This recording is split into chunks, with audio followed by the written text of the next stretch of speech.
Chapter 1: The Injustice. Growing up in a small town, John had always believed in justice and fairness. But when he started working at a local factory after college, he began to see the darker side of the community. The factory was owned by a powerful family that had a stranglehold on the town's economy. They paid their workers low wages, ignored safety regulations, and polluted the local waterways. John knew that this was wrong, but he didn't know what to do about it. He tried to speak out at work, but his co-workers were afraid to rock the boat. He tried to talk to local politicians, but they were in the pocket of the factory owners.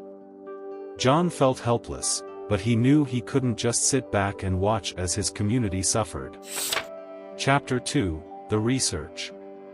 John started doing his own research on the factory and the family that owned it. He dug through public records, talked to former employees, and even hired a private investigator. What he found was alarming. The factory was violating numerous environmental and labor laws, and the family that owned it had a long history of corruption and abuse of power.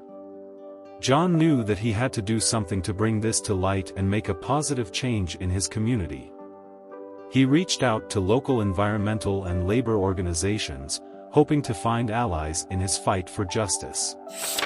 Chapter 3: The Battle Begins.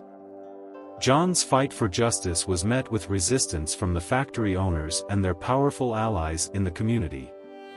They threatened him, harassed him, and tried to discredit him at every turn.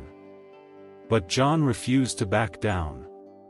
With the support of his allies, John organized protests outside the factory, wrote letters to local newspapers, and even appeared on local TV to expose the factory's wrongdoing.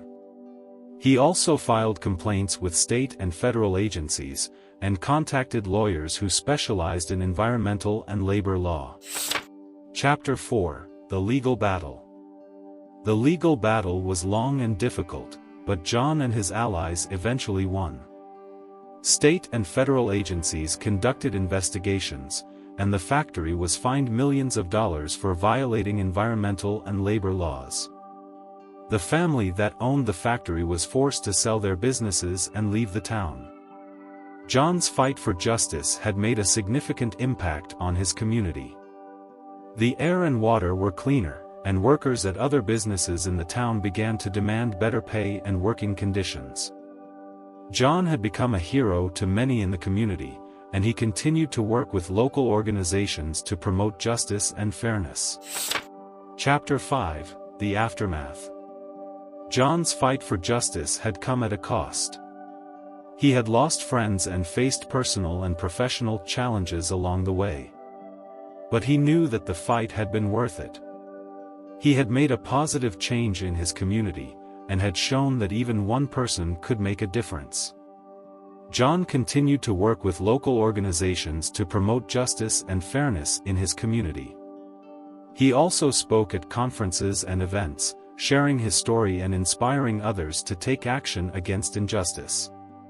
John's fight for justice had been a long and difficult journey, but it had also been a transformative one. He had learned that the fight for justice was never easy, but that it was always worth it. He had become a symbol of hope and resilience in his community, and his legacy would continue to inspire others for years to come.